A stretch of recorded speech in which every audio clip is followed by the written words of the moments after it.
Like mysterious lights out of the darkness of the unknown. At least so they seem to us, the UFOs, the flying saucers. As real as they may appear at the time, they are nevertheless intangible illusions between fantasy and reality. Most scientists, however, remain skeptical.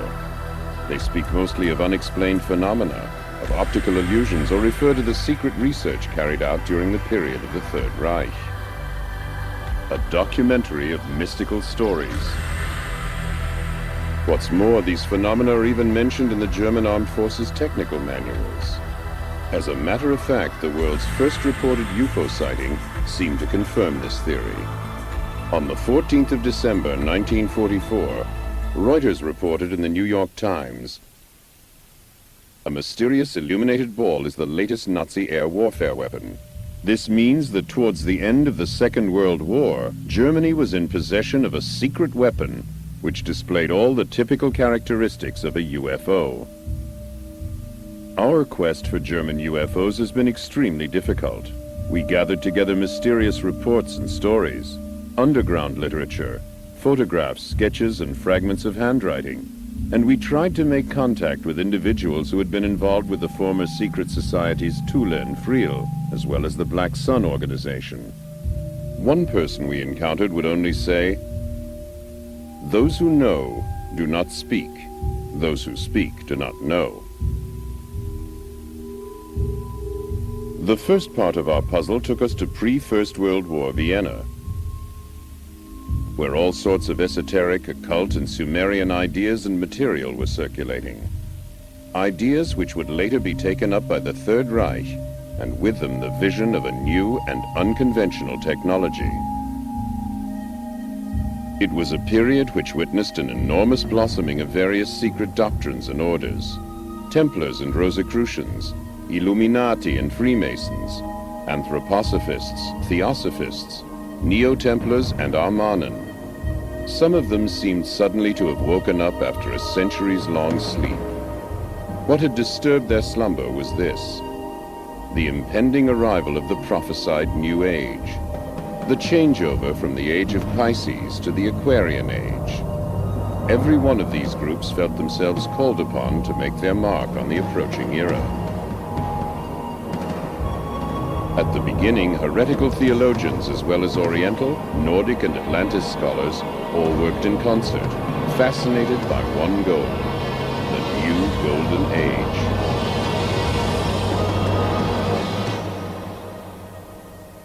Transcending good and evil.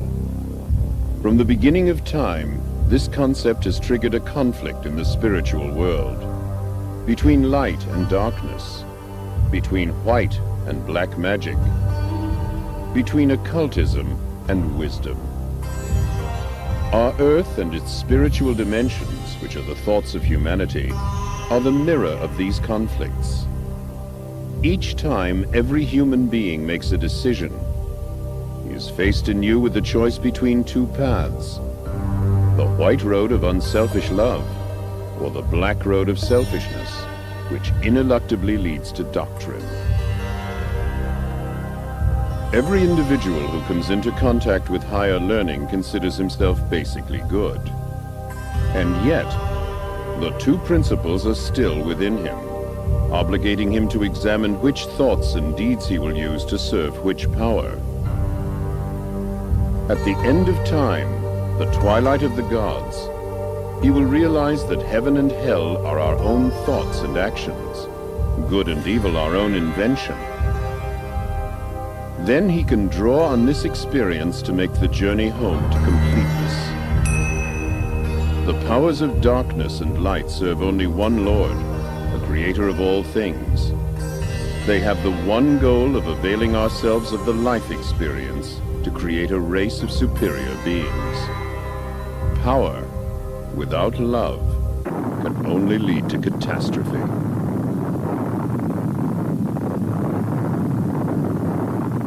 Back then, a young man came into contact with all these secret teachings in Vienna: Adolf Hitler. He read all the books and other literature he could find on these subjects. Hitler soon evolved a vision whereby he realized the world would have to be reforged to pave the way for a new age. The way was now marked out for the steps he would take. The sole power that seeks renewal and yet creates destruction. By the same token, this period would also see the development of positive knowledge, which would lead to the creation of a comprehensive technology. And once again, our search for clues in our quest for the alternative technology, supposedly responsible for the German UFOs, which would appear later, led us back to Vienna, to the year 1917. 4 men and a woman met here in the Viennese cafe Schopenhauer. The young Maria Ortisch, a spiritualistic medium from Zagreb, the student and fighter pilot Lothar Weitz, the occultist, orientalist, and officer Karl Haushofer, Rudolf von Sebottendorf, an occultist who had recently returned from the Orient, as well as Prelate Gernot from the Order of Knights Templar. Their subject was the coming of the New Age. They spoke of secret revelations, the Spear of Destiny, the magical violet black stone. They discussed the possibility of making transmedial contact with the ancient Germanic and Babylonian deities, Ishtar, Ostara, and Isais, and of communicating with distant worlds, not only on this side, but also on the other. It is quite likely that this coffeehouse meeting witnessed the birth of the secret Thule Society, which in turn later spawned the German National Socialist Party, the SS, Black Sun, and the Friel Society, which in its turn gave a foundation to the occult activities of the Third Reich and the new comprehensive technology. And the beginning of German UFOs. What was the secret behind it all? The invincible source of power for them was the Black Sun, an infinite beam of light which, although invisible to the human eye, was nevertheless there and very real. Just as the bright daylight sun can illuminate the exterior, so the dark sun can light up the soul of man. It illuminates the divine light. To this very day, the occult philosophy of the Third Reich is veiled under a thick cloud of mystery and secrecy. Its leaders were drawn from the ranks of the Thule Society and the SS. In many ways, their ideas differed significantly from the accepted National Socialist Party line. Their emblem was the Black Sun. A secret philosophy thousands of years old provided the foundation on which the occult practitioners of the Third Reich would later build. The Black Sun symbol can be found in many Babylonian and Assyrian places of worship. Even the Phoenicians and the Carthaginians knew of the symbol and the beliefs that it represented. The Babylonian and Assyrian civilizations often depicted the Black Sun, the Godhead's inner light, in the form of a cross. Assyrian kings wore an insignia which in no way differed from the one more commonly known as the German Knight's Cross. This means the origin of this cross is many thousands of years older than Christianity. We have no way of knowing just what exactly was going on in the minds of the occultists of the Third Reich, and to what mysterious ends their ideas would lead them. Perhaps they believed in the ancient prophecy of the New Babylon, which would rise again in some unspecified centrally located country when the third Sargon would return. The secret knowledge and the prophecies which the Knights Templar had brought back with them from the Orient had been slumbering for centuries, waiting for the time of fulfillment to approach.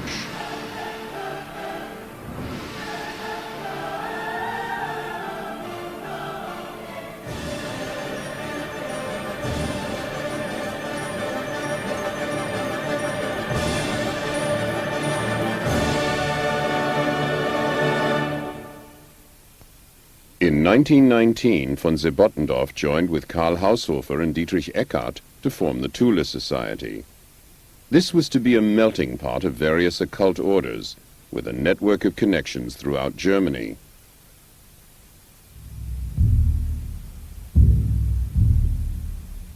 The center was to be in Munich.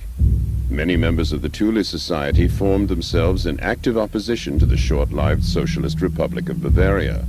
A political party was founded, and in 1921, Adolf Hitler, a man well known for his occult beliefs, was engaged as a political orator. Inspired by members of the Thule Society, Hitler's plan for a 1,000-year Reich was born. The increasing political ambitions of the Thule Society resulted in a number of smaller groups going their own way. One of these groups was the Vril Society.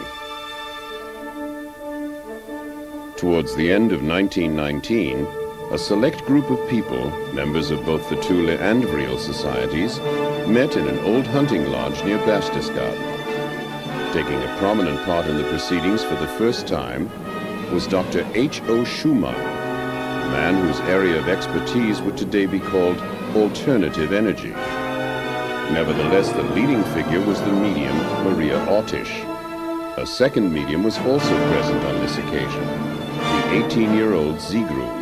Maria Ortisch presented texts she had received from her spirit medium, one in the Sumerian alphabet and the other in the secret code of the Knights Templar. Both texts had already been translated. Were they messages from the gods, or tidings from some alien civilization? Construction plans for the development of some new advanced technology which would enable mankind to reach for the stars? From now on, the members of the Vril Society devoted themselves wholeheartedly to the realization of what must be one of the most bizarre ideas that ever occurred to the mind of man. The construction of a time machine that would transport them to the realms of the beyond and bring them face to face with the gods themselves. We don't know just exactly how far they got with their machine. The experiments carried out lasted almost 2 years. What we can say for certain is that the machine was the inspiration behind the Vril levitation power unit.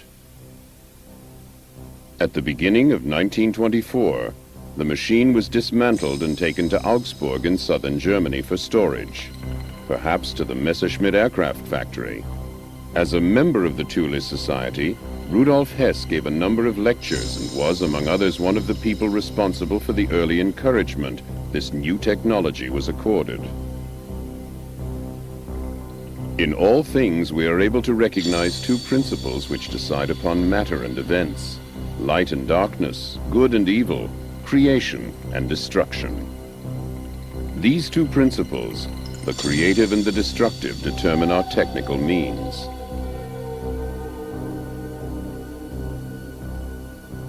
Another advocate of this new technology was Victor Schauberger. Your propulsion theory is a mistake. This statement was made by inventor Victor Schauberger, who was believed to be associated with these esoteric societies. It addresses one of the essential points of the issue. Nowadays, we would call this the search for an alternative form of energy. Back then, however, there was much more at stake, namely the quest for another science, a radically different technology. To put it simply, we could say implosion instead of explosion. The positive elements among the esoteric scholars of the Third Reich were aware that all divine creations have always been creative, never destructive. A technology which results in explosions and is based on the principle of destruction cannot therefore really be in keeping with divine intentions. All internal combustion engines, for example whether piston engines or rocket propulsion systems, work on the principle of an explosion, in other words with destructive capabilities. Their ultimate effect is sure to be destructive. The environmental damage meanwhile visited on the planet by the technology of explosion, including atomic energy, exhaust fumes, and so on, makes it quite clear that the call for a new technology, like the one under discussion back then, is clearly justified.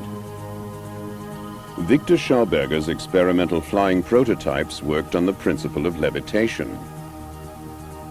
Esoteric knowledge played an ever-increasing role in the search for new sources of energy and motive power. Such research as there was particularly important in the development of electrogravitational and tachometric propulsion. This seemed to be at the very core of the alternative technology. the energy source of the future, cheap, clean, and independent of raw materials. Two special departments, U-13 and SSE-4, were set up to concentrate exclusively on the realization of this new technology. Die Intuition Johannes Keplers führte ihn zu dem Geheimwissen der Pythagoreer. The Johannes Kepler introduced him to the secrets of Pythagoras. Victor Schauberger's vibratory theories tied in with the traditional teachings of Pythagoras and Johannes Kepler. The monochord, an acoustic measuring instrument used by Pythagoras, demonstrates to us how the universe was created using sounds, which we obtain through a division of the sides. The entire universe was created using this principle of harmonic resonance. Nach dem Prinzip der Obertonreihe ist der ganze Kosmos aufgebaut. Ganzzahlige Verhältnisse, Proportionen bestimmen den Aufbau der Materie. Auch im Weltall und in den Atomen. Das chemische Periodensystem der Elemente, die Mendelschen Vererbungsgesetze, die Blattstellungsgesetze bei den Pflanzen, auch der Aufbau der Kristalle und so weiter. Überall, wo wir mathematische Strukturen, Proportionen haben, kommen wir auf das Grundprinzip des Monochords, die Obertonreihe. Victor Schauberger benutzte die Mathematik des Monochords, um seine integrale Technik und seine Lehre von den inneren Welten, von den Schwingungen der inneren Welten zu entwickeln und auszubauen. Übrigens, seine Mathematik ist nicht euklidisch. Die Geheimlehre der Pythagoreer wurde von den Templerorden übernommen, aufbewahrt und überliefert. Und Victor Schauberger hat sich dieses Wissen zunutze gemacht und seine integrale Technik zu entwickeln und ist so zur Implosion gekommen. Anhand des Energieplans der Natur sehen Sie hier das Alpha und Omega, den Grundton bis zu den Obertönen bis hinauf zum letzten Ton, so wie das ganze Universum aufgebaut ist. Alpha und Omega stehen symbolisch für Geist und Materie. Also haben wir hier es mit etwas Ganzheitlichem zu tun. Diese Lehre macht daher auch die ganzheitliche Technik möglich. Inklusion ist die Nutzbarmachung des Potenzials der inneren Welten in der äußeren Welt. Anhand der Energiebahnen und der Inklusionstechnik gelangen wir in den Bereich der Antimaterie und damit zur Aufhebung der Schwerkraft. Im Juni 1934 wurde mein Vater von Reichskanzler Adolf Hitler In June 1934, my father was invited by the Reichschancellor Adolf Hitler to discuss his work. Hitler wanted to know about his discoveries and talk about the various possibilities and what his great plan was. And he said, yes, I'm looking for a new technology which must once again harmonize with the natural order of things. And that is my real program. Mein Programm.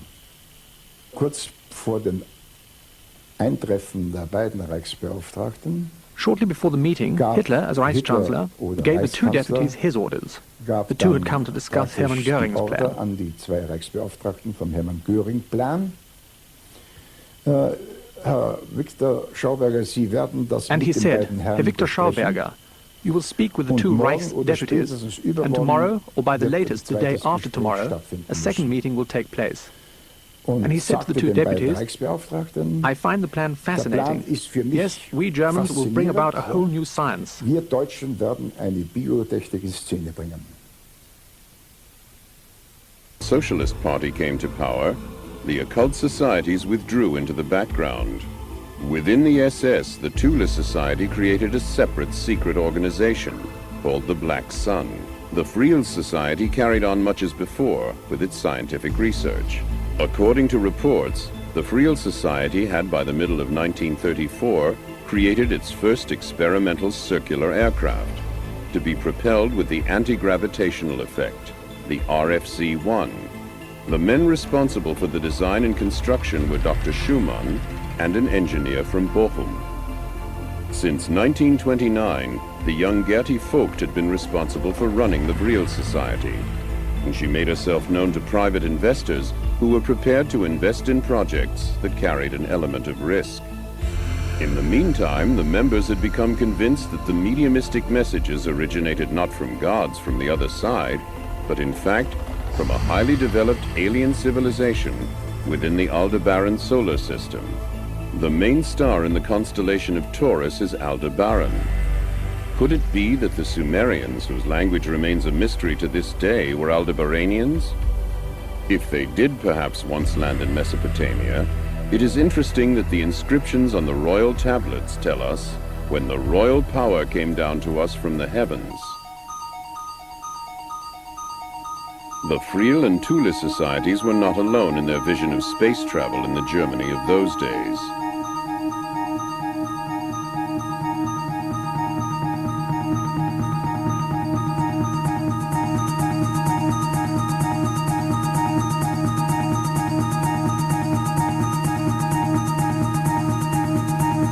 UFO, the German national film company, released a motion picture called The First Woman on the Moon. The first space rocket was then built by Werner von Braun and Hermann Oberth with UFO movie money. Many German scientists studied the possibility of traveling to the stars. Before the end of 1934, the Friel Society had built its first light aircraft, the RFC-2 round aircraft. It was fitted with an improved Friel propulsion system and, for the first time, magnetic impulse steering. It measured hardly more than 16 feet from end to end, but it worked. It already possessed two typical characteristics of UFOs: the optical blurring of the contours when accelerating, and the colored lights depending on the level of power applied: red, orange, yellow, green, white, blue, or violet. Despite its advanced flying capabilities, the RFC-2 remained virtually unnoticed by the political leadership of the time. The same fate was to befall the first jet-propelled aircraft 4 years later, the HE-138, the HE-176, and the HE-280. Only the SS showed a slight interest in the work of the Friel Society. Its own Black Sun formation had meanwhile set up Research Department 4, SSE-4 for short, which was responsible for coming up with alternative sources of energy. What is certain is that their aim was to make Germany independent of foreign crude oil imports. Nevertheless, stimulated by Victor Schauberger and the success of the latest Friel success, SSE-4 now began to construct its own light aircraft. Using Captain Hans Kohler's tachyometer converter as a basis, and appropriating many Friel components, they developed their own Thule aero engine. Towards the end of 1938, they had constructed a small propeller-driven light aircraft, the RFC-4, with the express purpose of observing how disc-shaped objects behave in flight. By 1939, the SS had already built its RFC-5, the first long-distance aircraft measuring more than 65 feet, and with the mysterious name Haunebu-1. Under tight security, the Haunebu-1 made its maiden flight, in all probability, in August of 1939. Documents show that by 1941, the British had already found out about these top-secret SS experiments. In contrast to the simple Friel prototype, the Haunebu was a complicated proposition. However, because of the form of its power unit, it offered considerably more storage space.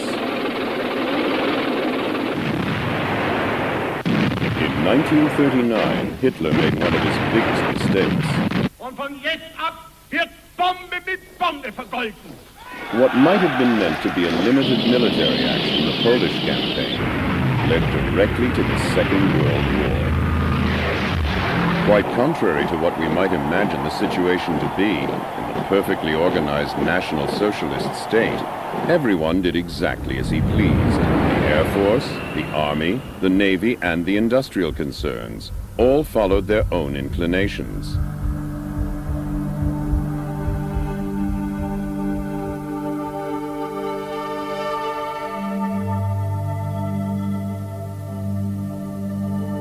Competition for armaments contracts became intense. As a result, alternative methods of propulsion found themselves in direct competition with their more conventional counterparts. A sort of compromise was achieved with experimental flying saucers like the RFC-7.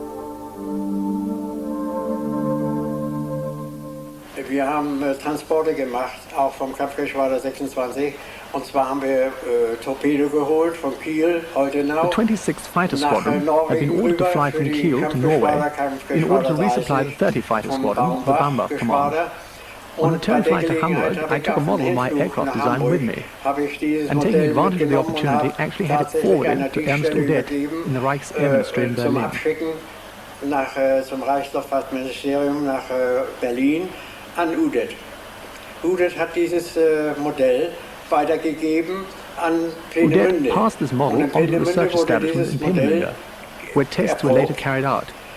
Over and over again, I later heard reports from people who were working in Prague on the construction of flying discs, and progress in this field was actually being made. I also knew that Habermohl and Schriever were in possession of my model and had begun work on its practical applications. Mein Modell praktisch bekommen hätten zum Ausarbeiten, zum Rekonstruieren. Und diese Flugscheibe hat der Schriever auf seine Art, seine Gedanken Schriever made certain alterations to my plans, whereas, as I was later for certain, Habermohl had remained true to my original design. The second prototype was a flying disc, 42 meters long, and was built by Miete Beluzzo in Breslau. Ein zweites Modell wurde gebaut, eine 42 Meter große Flugscheibe wurde gebaut durch Miete und Beluzzo. Und zwar in Breslau. Und diese Flugscheibe sollte dann, this flying disc, as I discovered, was flown to Spitzbergen in Norway and should have returned to Rechlin on a directional beam with an unknown transmission frequency and code word. Sendeskala, eine Nummer für den Sender, nicht, was überhaupt gar nicht benutzt wurde von anderen, sollte auf diesen Richtstrahl die Flugscheibe due to a bad nach landing in Rechlin Spitzbergen, zurückfliegen. it was damaged Sie ist aber bei der and was Landung in unable to complete the return Spitzbergen flight so home. zerstört worden, weil die ist heftig abgestoßen und konnte dann nicht mehr zurückfliegen. After that, I drove into the hills just outside Prague, where the secret testing ground was supposed to have been located. I had my Leica A camera with me, when suddenly I saw such a flying saucer.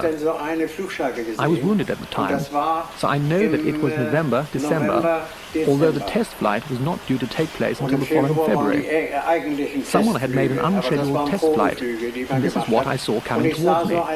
It had no wings, absolutely none. I took a photo and wound on the film, but it was already directly over me. Then I took a second photo, and I could see that it was a flying gyroscope, a flying saucer. Eine Flugscheibe. Apart from the conventionally powered flying saucers to be seen at this time, there were indeed other UFOs cruising the skies. A small Vril RFC-2 had been in service as a reconnaissance aircraft since the end of 1940. This rare photograph shows an RFC-2 in the skies over the southern Atlantic, on the way to a rendezvous with the auxiliary cruiser Atlantis in the waters of the Antarctic. Individual sightings of the first RFC-6 Haunebu-2 were also reported. In July 1941, work began on this Schriever-Habermohl flying gyroscope, a jet-propelled vertical takeoff light aircraft. By the end of 1942, the first practical tests could begin. However, there were serious design faults in the first prototype. The same year, Dr. Richard Miete began work on a turbine-driven light aircraft, the RFC-7T. This was to be discus and not saucer-shaped. The Italian scientist Giuseppe Beluzzo soon joined this project, followed shortly afterwards by Schriever and Habermohl. They worked together to produce a functional, reliable light aircraft.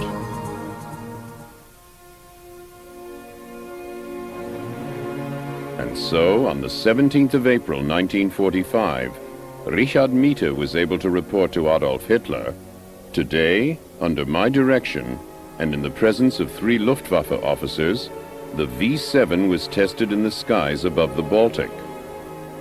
The general characteristics and attainable performance of the aircraft were as follows.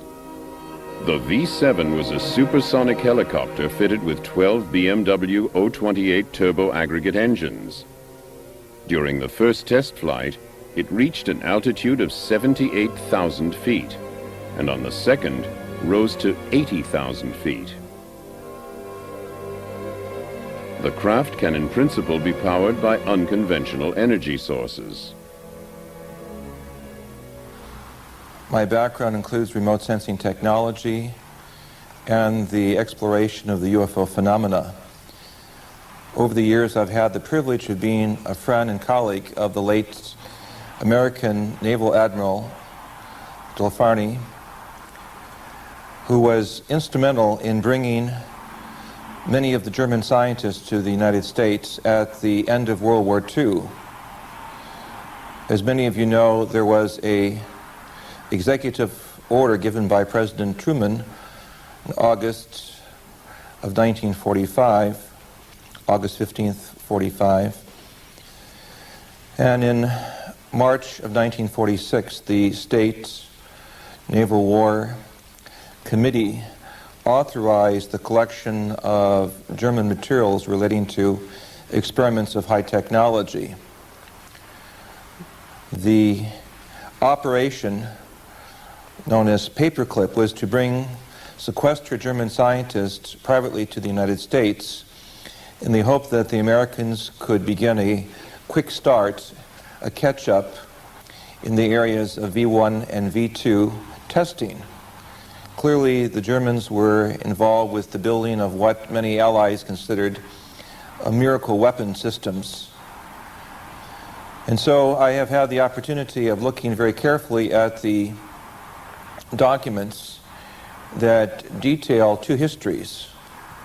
One, the building of the first space city on planet Earth known as Peenemünde, and the bringing over of some of the best technical and scientific experts in the world, headed by Dr. Wernher von Braun, which led to the placing of man on the moon. And secondly, a closer look at the lesser-known development of what some experts will call the Feuerkugel, the fiery ball, or the disc-like hovercraft that the Germans were experimenting with during World War II, which was known to American intelligence and yet not really appreciated until the Germans began to cooperate with the Americans following World War II in a unified effort to advance mankind into space. The Allies described the various German flashing flying aircraft that they saw as Foo Fighters, fireballs. The German name for the typical Foo Fighter, however, was Fliegende Schildkröte, flying tortoise, because of its resemblance to the tortoise shell on the ground. It had been developed by a specialist technical unit of the SS in the Vienna suburb of Wiener Neustadt. It was in fact an unmanned flying probe. Its mission was to fly close to enemy aircraft and wreak havoc on the electrical circuits. In addition, it was equipped with a special type of klystron tube. The SS spoke of death rays. I was a fighter pilot in World War II. I served a career of 24 years as a fighter pilot in the United States Air Force. But I was a young fighter pilot in World War II, and I was a captain in the Air Force near the end of the war. And we began receiving reports sometime in 1943 of Foo Fighters, fireball fighters. They were balls of brilliant light, sometimes brilliant green and sometimes brilliant orange light, sometimes the size of a basketball and sometimes much bigger, that would get in formation with our bombers and stay there. Nothing, you couldn't shoot them down. You couldn't, no matter what maneuver we went through, they stayed exactly in position.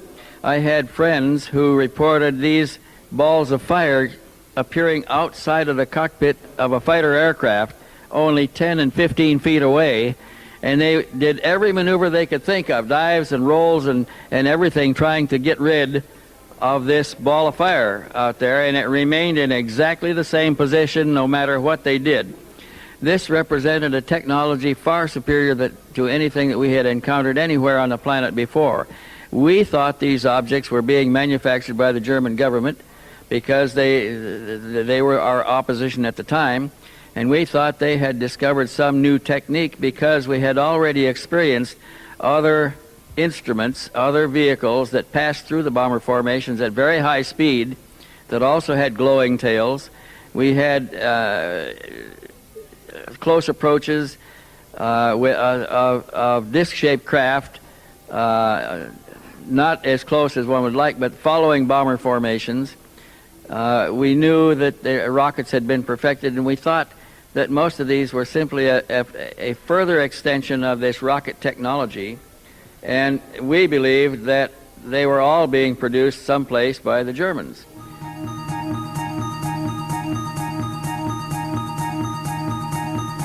Now let's return to those people who right from the start were responsible for this. In the winter of 1942, a new light aircraft circled the Friel testing ground, the Friel 1. A single-seater with an overall length of 36 feet. In other words, the dimensions of a fighter aircraft, which was what the Friel was intended to be. This also holds true for the armaments. 3 30mm caliber Mk108s and 2 MG17s. While the Friel 1 was being developed and constructed, significant strides must have been made in the attempts to make transmedial contact. There were definite plans already at hand for the construction of a much larger aircraft, the Friel 7. In comparison to Friel technology, the Mita Beluzzo and Schreiber Habermold projects were really still quite conventional. The hybrid use of this technology, some investigators believe, led to the development of the commonly recognized spacecraft known as the Beluzzo, the Schreiber, the Methe systems. The first, the second, and the third prototypes of which we see here represent the most commonly seen and observed spacecraft worldwide since 1947. The documentation and personal experiences with many of the German fuel experts, however, suggest that as early as 1935, the Germans were aware that there was life and technology in the universe, and were at least indirectly aware of the possibilities of building their own saucer craft, which would make them basically the first to have opened the window to contact with other areas of higher evolutionary intelligence.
unbeknownst to those involved in Operation Paperclip, there were other scientists involved in the development of very advanced systems, from the larger Honey Buell systems that were developed in 1939, 42, and 45 that could carry literally scores of officers, to the Friel system, which is a very small vehicle, to a very large interplanetary electromagnetic spacecraft that was at least on the drawing boards, that had cabins for sleeping. We have a prospect of a vast system that made use of underground facilities for the preparation and launching of these most unique saucer craft that literally baffled the Americans and the British. The SS, however, had a more audacious plan. There were, at least on paper, plans for a giant Haunebu spaceship with a diameter of over 400 feet. And if the reports are correct, there was even a 230-foot-long Haunebu 3. Just before the end of the Second World War, Department SSE-4 planned to build its own gigantic UFO space station. It was to have been assembled in the old Zeppelin hangars. Its name, the Andromeda Machine.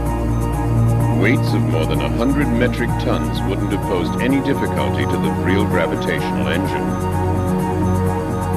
Where did the inspiration come? If we look back at the history of the ancient Near East, keeping in mind that the German philosophers were some of the best Orientalists, the work of Friedrich Delitzsch, who was one of the foremost Assyriologists. In his book, Bibel und Babel, the study of Babylon and the Bible, we acknowledge a reference to flying spacecraft. We have the same concepts in the Sanskrit traditions of the Vimana. The Germans were clearly well aware throughout the history of some 12 to 6,000 to 3,000 years, depending upon Oriental and Near Eastern history, that these craft did exist, and thus began in the 30s a very intensive effort to try to look at these exotic systems that could cross, as it were, the space barrier and open the window to contact with other worlds. It's this very unique scenario, the contact with other worlds, that is the most important part of the history of the Third Reich. For how does this type of experiment arrive on the scene? That is to say, the genetic experiments. How does this type of experiment arrive on the scene? That is to say, the ability to come up so quickly with such a vast category of different space systems of flight and navigation. How does this system of a global science, that is to say, that gives German experts the ability to make expeditions to Kashmir and to the South Pole, suddenly appear on the scene?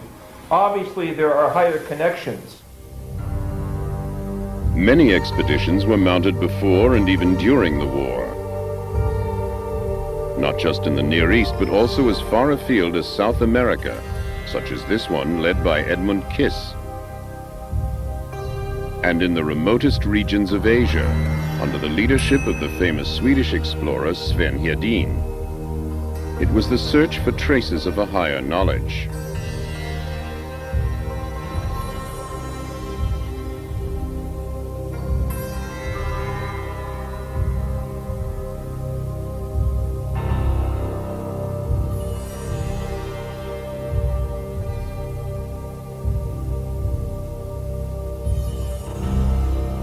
Da war mein Ziel immer die unbekannten Teile von Asien, wo die Karten das verlockende. My aim was always those unknown parts of Asia, where the maps bore that enticing word unexplored over the white expanses. Such were the areas of Inner Asia and Tibet that I've always sought out. That is to say, I've always had a feeling and a belief that in the middle of the desert, where there was not a soul to be found, where there were no roads, perhaps there could I discover traces of some ancient civilization.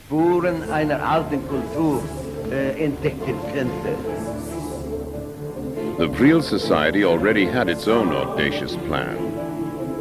They got together around Christmas 1943 for a secret meeting in the German Baltic Sea resort of Kolberg. We don't know exactly what was discussed behind closed doors on that occasion. We do know, however, that one subject was right at the top of the agenda. Operation Aldebaran, on which the mediums Maria and Sigrun divulged new transmedial information. Fragmentary though these transmedial messages are, they nevertheless enable us to form an amazingly clear picture of their meanings. Even maps and landscapes of distant planets have been received by medial communication. The Aldebaran solar system is 68 light-years away from the planet Earth. The magical medial telepathic agencies of the Thule and Friel societies have this to report about it. The sun, Aldebaran, has 2 inhabited planets circling it. The 2 together go to make up the Sumerian Empire. On the 3rd and 4th of January 1944, a meeting is believed to have taken place between Hitler and Himmler. The subject of their discussion, the Friel Project, the projection of a huge real spaceship through the dimensional channel. In other words, a tunnel that was independent of the speed of light to Aldebaran.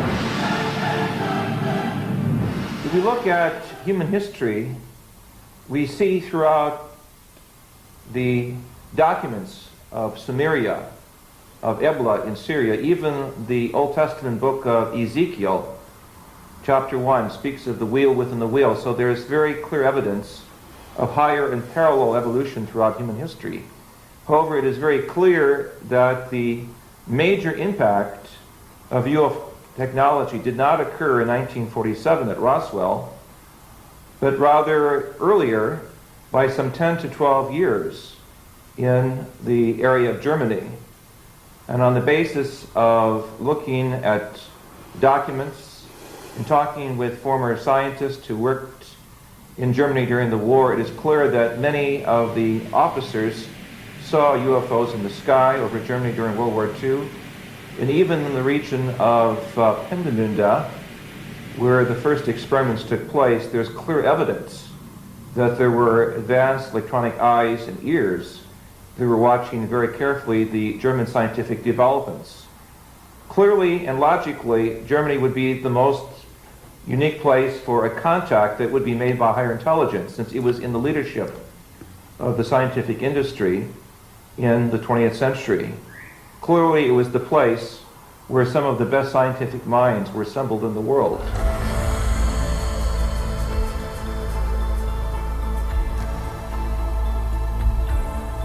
Can we really disregard the possibility that there was an alien influence or contact at work at that time? What could this structure, photographed on the Friel testing ground in the autumn of 1943, possibly be? A Friel 7 engine being tested? Possibly. But mightn't it also be a spaceship from Aldebaran?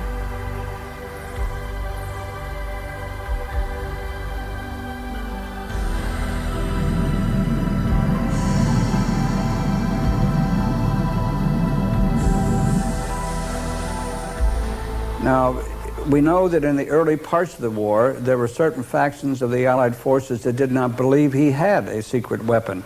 And it wasn't until the Americans made much emphasis of this that they began to look at it seriously, and indeed did discover that Hitler not only had a secret weapon, he had what we would call today a UFO or spacecraft. He had one already off of the drawing board and flying, and it was capable of 1,200 miles an hour, vertical takeoff, 90-degree changes, and much like a helicopter, and of course was far superior to anything the Allied powers had at that time. Secondly, they knew that he had another craft about to be up and going. It was capable of doing 2,500 miles an hour, which was double the original. And not only did it have the characteristics of the original craft, but it also had a laser weapon aboard it that was capable of penetrating 4 inches of armor.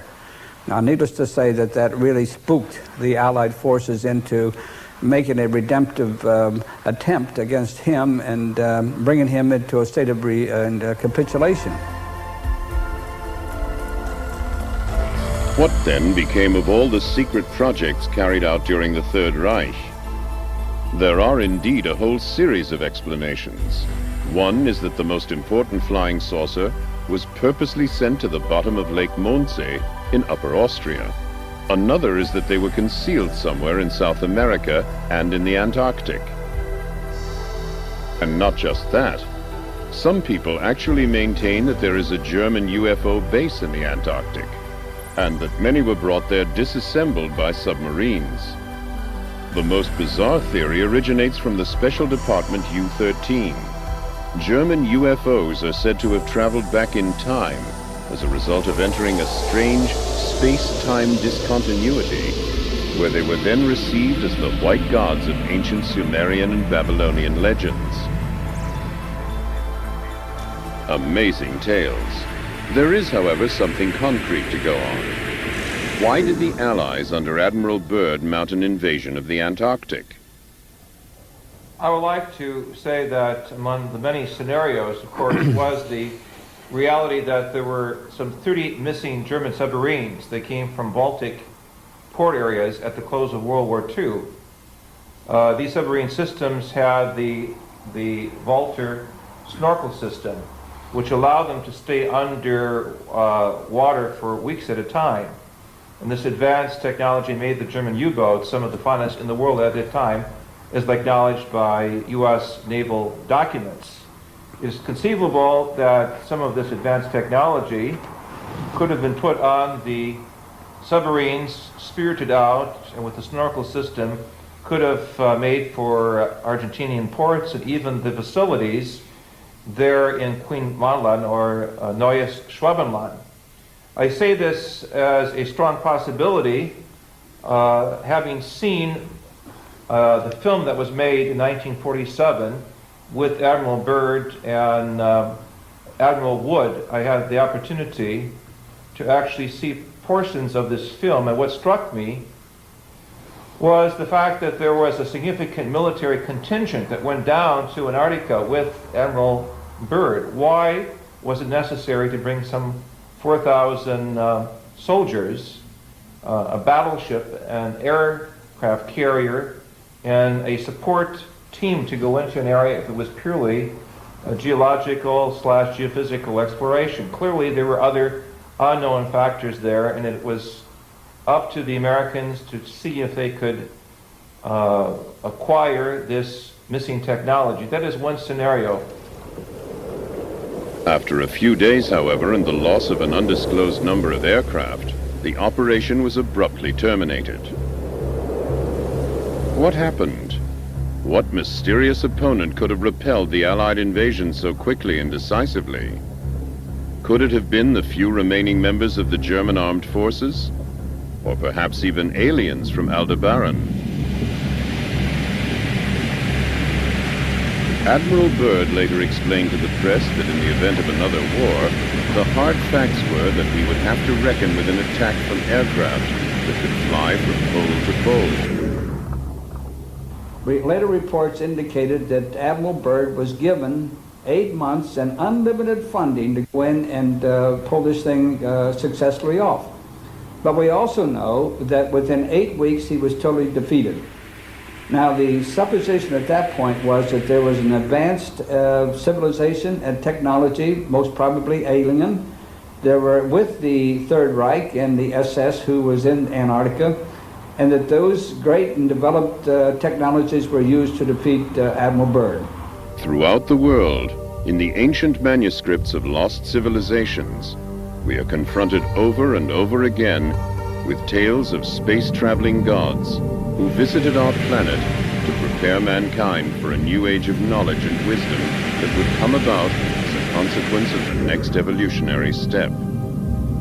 The occult secret societies of the Third Reich knew of these traditions and sought ways to make contact with these space-traveling gods who had first arrived in Babylon all those centuries ago.